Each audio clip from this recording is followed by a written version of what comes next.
Welcome to Alive News as we explore economic reform, civic activism, security operations, and global crises, each shaping our present and our future.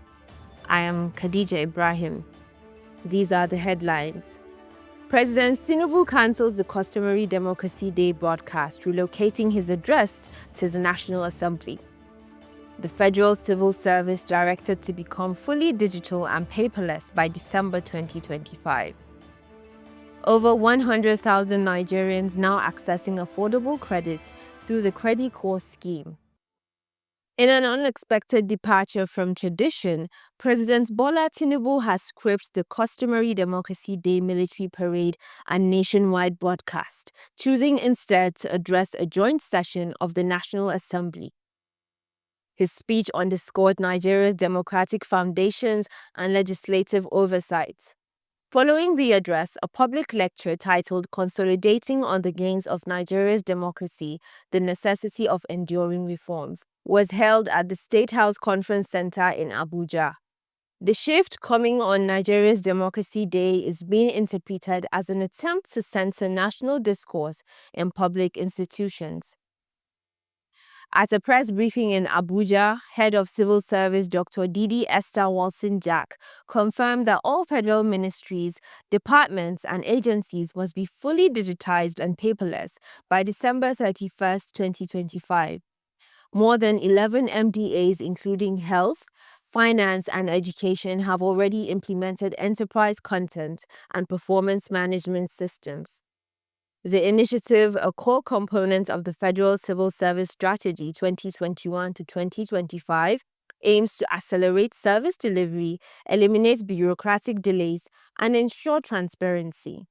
She emphasized that this modernization drive signals Nigeria's readiness to become a digitally mature public sector by the end of the year.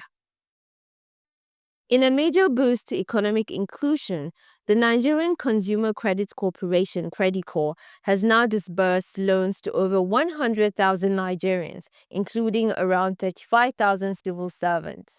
The scheme, lauded as a cornerstone of President Tinubu's reform agenda, provides access to credit for items such as vehicles, solar systems, smartphones, appliances, and other essentials. With 64% of recipients being first-time borrowers, the initiative is seen as transformative. Kano State teacher Aisha Yusuf shared that the solar system funded through the Credit Corps enabled her children to study nighttime. This loan changed everything for her, she said. Presidential spokesman Sunday Dare described it as not just loans, but dignity and empowerment for citizens. In a sweeping move to strengthen public safety, Gombe State has banned the open display of weapons, including cutlasses, knives, and clubs, and imposed a curfew on motorcycles from 7 p.m. to 6 a.m. Regulations also limit motorcycles to a single passenger and prohibit loud horns. The state government says the measures backed by community leaders and bike operators are necessary to combat rising armed robbery and street crime. Authorities have pledged strict enforcement with police and vigilante units conducting patrols in vulnerable neighborhoods. First Lady Oluremi Tinubu marked Democracy Day by speaking out against child labor. In an emotional address, she urged governors, ministries, and civil society to accelerate eradication efforts, emphasizing universal education, social welfare, and strict enforcement of child protection laws. She described the continuation of child labor as a betrayal of democratic values. She appealed for comprehensive public-private partnerships to ensure every child is safe, healthy, and in school. Meanwhile, Nigeria has urged swift ratification of the Biodiversity Beyond National Jurisdiction (BBNJ) treaty during discussions at the UN in New York. The accord, designed to regulate activities in international waters, aims to protect marine ecosystems, supports climate resilience, and promotes sustainable fisheries. Nigerian diplomats emphasized that the treaty is essential to future food security, economic development, and environmental stewardship, marking the country as a global advocate for the high seas. In the international scene, a Boeing 787 Dreamliner operated by Air India crashed shortly after departing Ahmedabad, with reports indicating approximately 242 people on board. Early data confirm at least 30 fatalities as the aircraft reportedly hit a nearby structure during its ascent. Search and rescue efforts are ongoing, supported by aviation authorities who have suspended similar aircraft types pending an investigation. Today, the UN General Assembly is holding a vote on a resolution calling for an immediate ceasefire in Gaza.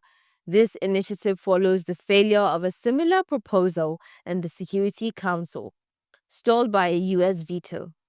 The General Assembly vote is viewed as a crucial indicator of global sentiment amid mounting civilian casualties, and UN officials hope it will shape future diplomatic efforts.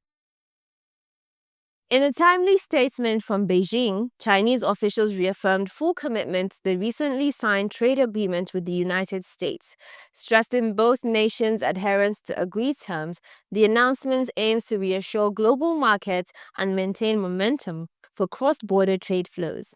The message followed recent high-level dialogues between senior leadership. Renewed violence on the Armenia-Azerbaijan border, particularly in the Megri corridor, has alarmed international observers. Reports confirm exchanges of gunfire and alleged ceasefire violations, raising international concern about potential escalation. Both nations have issued condemnatory statements, and regional partners are urging restraint as diplomatic channels remain open. That concludes today's news. From structural reforms and financial empowerment at home to critical global developments impacting millions. Thank you so much for staying with us. I am Khadija Ibrahim.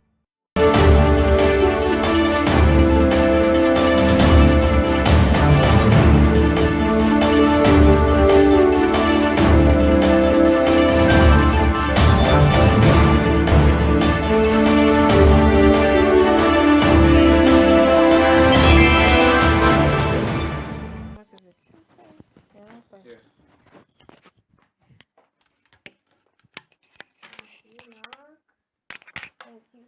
Thank you.